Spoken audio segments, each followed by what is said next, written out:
warahmatullahi wabarakatuh. Kembali lagi dengan saya Siti Nuraini, NIM 250763031, Prodi Pendidikan Bahasa dan Sastra Indonesia, Universitas Mula Warman. Pada kesempatan kali ini saya akan menjelaskan mengenai tentang sejarah sastra periode 1961 sampai dengan sekarang.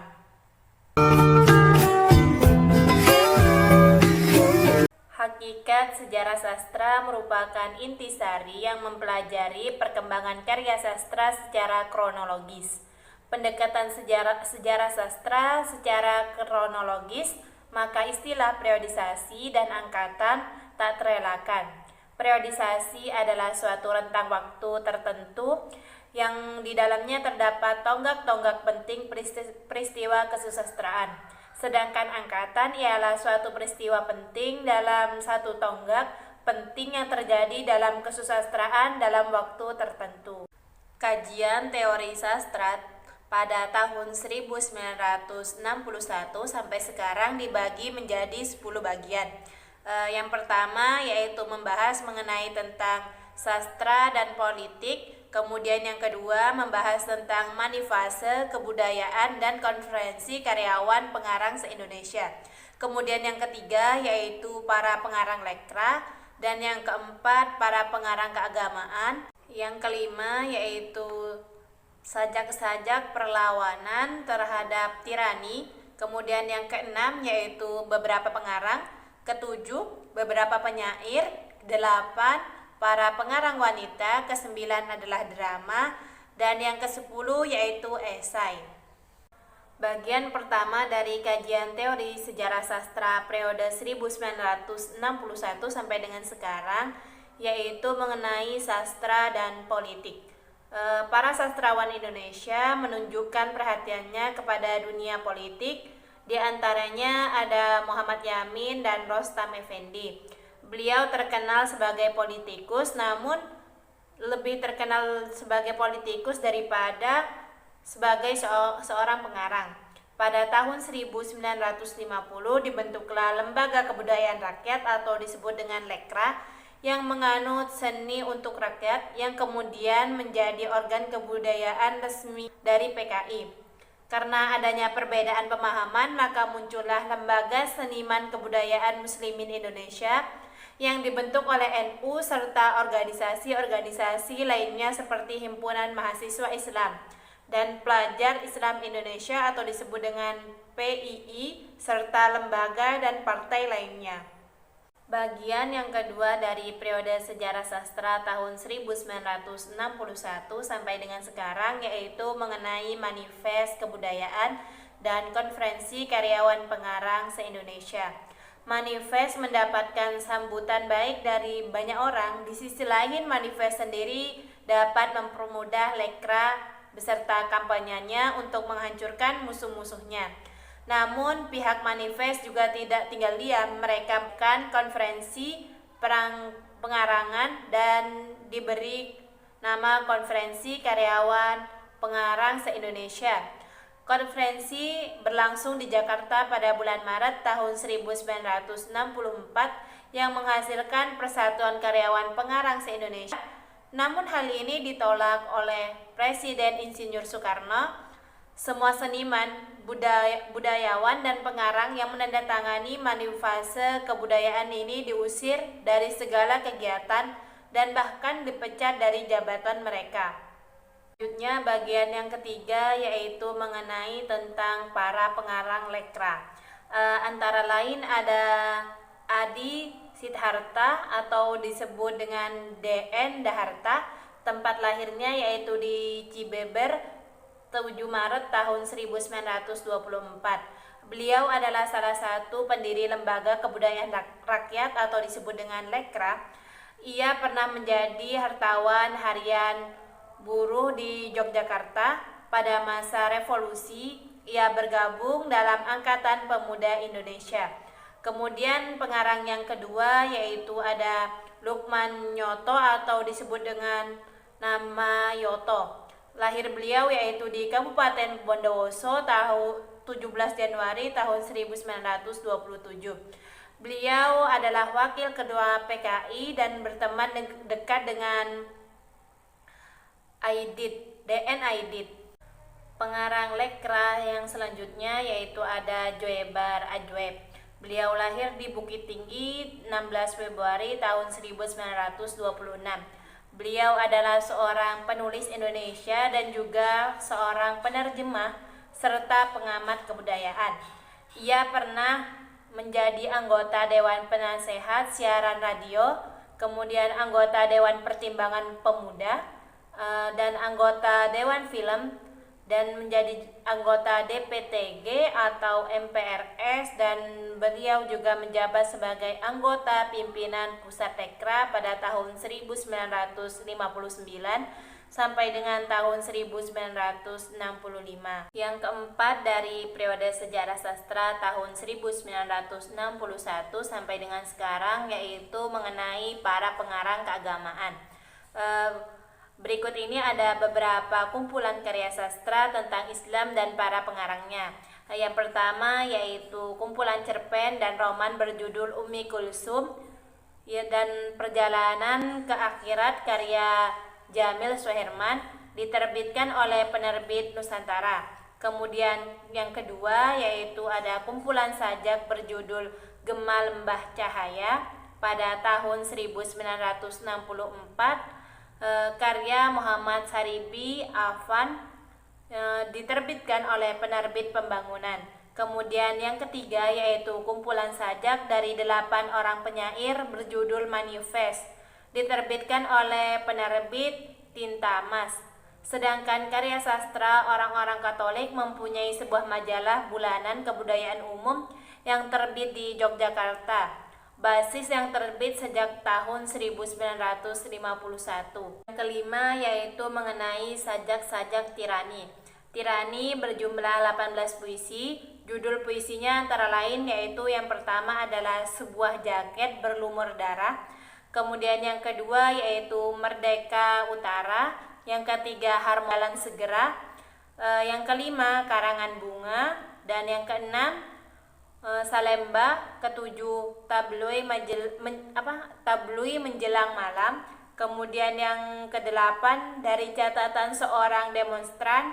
Kemudian yang sembilan ada Dari Catatan Seorang Demonstran, Percakapan Angkasa. Kemudian yang 10 ada Geometri. Ke-11 ada Aviansi, 12 ada Mimbar, 13 ada Aritmetik Sederhana, kemudian 13 ada Depan Sekretariat Negara, kemudian yang nomor 15 adalah 22 tahun kemudian, dan yang ke-16 ada Seorang Tukang Rambutan pada istrinya, kemudian yang nomor 17 ada Doa, serta yang ke-18 Kita Adalah Pemilih Sah Republik Ini. Yang keenam yaitu ada beberapa pengarang. Yang pertama ada B. Swalairta. Beliau lahir tanggal 11 September tahun 1936 di Purwarjo. Ia menulis cerpen yang penuh dengan protes dan ejekan dan hanya catatan-catatan mengenai situasi politik dan sosial.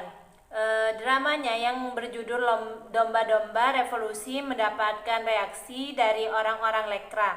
Kemudian drama itu ditulis dalam bentuk novel yang berjudul Tanpa Nama oleh Nusantara tahun 1963. Pengarang selanjutnya yaitu ada Bur Roswanto. Lahir di Palembang 6 April tahun 1937.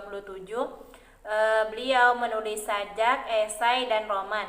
Cerpen-cerpennya dikumpulkan dalam Bumi yang Berpeluh tahun 1963 dan Mereka Akan Bangkit tahun 1964.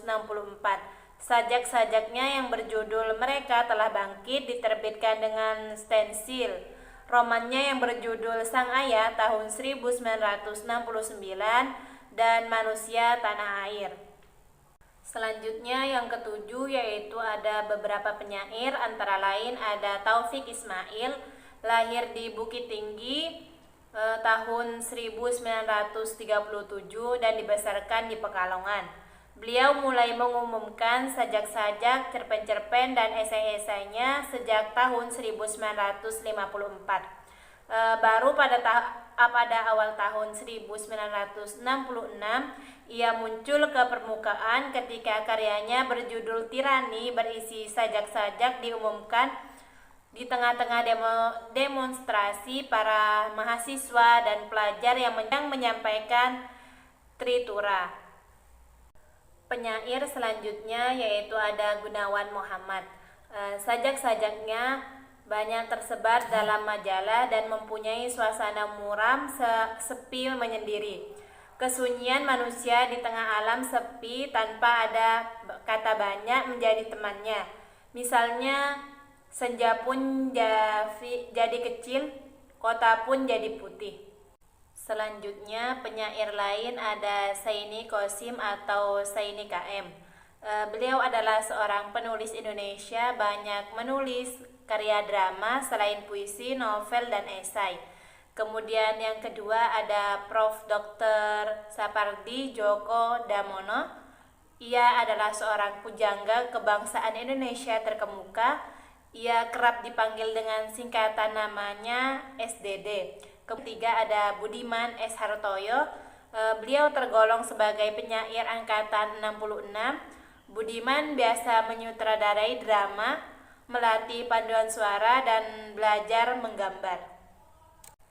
Selanjutnya bagian yang ke-8 dari periode sejarah sastra tahun 1961 sampai dengan sekarang, yaitu pengarang wanita, yang mana salah satunya ada Titi Said. Beliau adalah seorang wanita yang banyak menulis cerpen. Ia dilahirkan di Bojonegoro tanggal 11 Juli tahun 1935.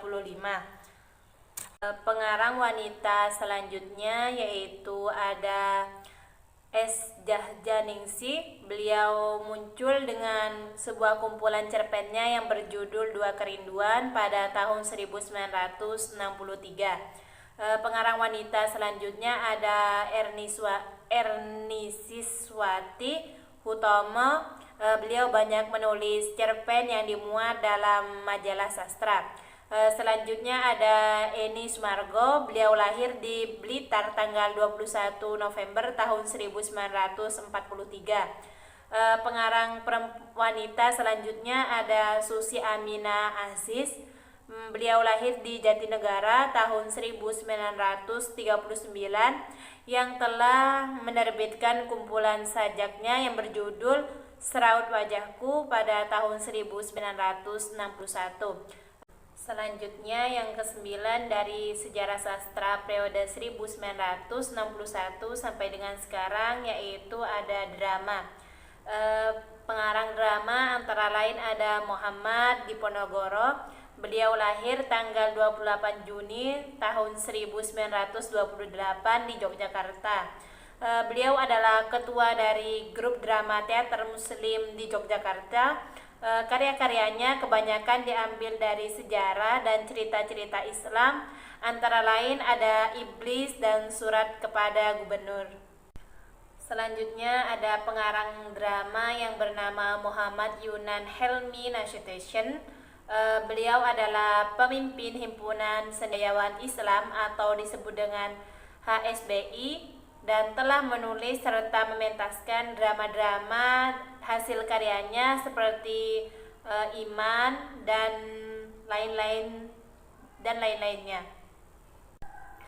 Selanjutnya ada pengarang drama yaitu Muhammad Saini KM. Beliau banyak mengambil kisah-kisah lama yang diubah menjadi drama sajak, antara lain Prabu Gosan Ulun yang sudah dipentaskan berulang kali. Selanjutnya bagian ke-10 dari periode sejarah sastra tahun 1961 sampai dengan sekarang yaitu ada esai. Pada angkatan 45 para penulis esai dapat dihitung dengan jari tangan. Setelah itu bermunculan penulis-penulis esai dan yang paling dikenal adalah Iwan Simatupang. Ia banyak melontarkan gagasan-gagasan dan perspektif-perspektif baik Namun esai-esai yang ada dalam majalah-majalah yang pertama dimuatnya hampir semua terbenam. Kumpulan esai tentang persoalan sastra telah diterbitkan oleh Setgraha Khoritz-Probo dengan judul Antologi Esai Sekitar Persoalan Sastra tahun 1969.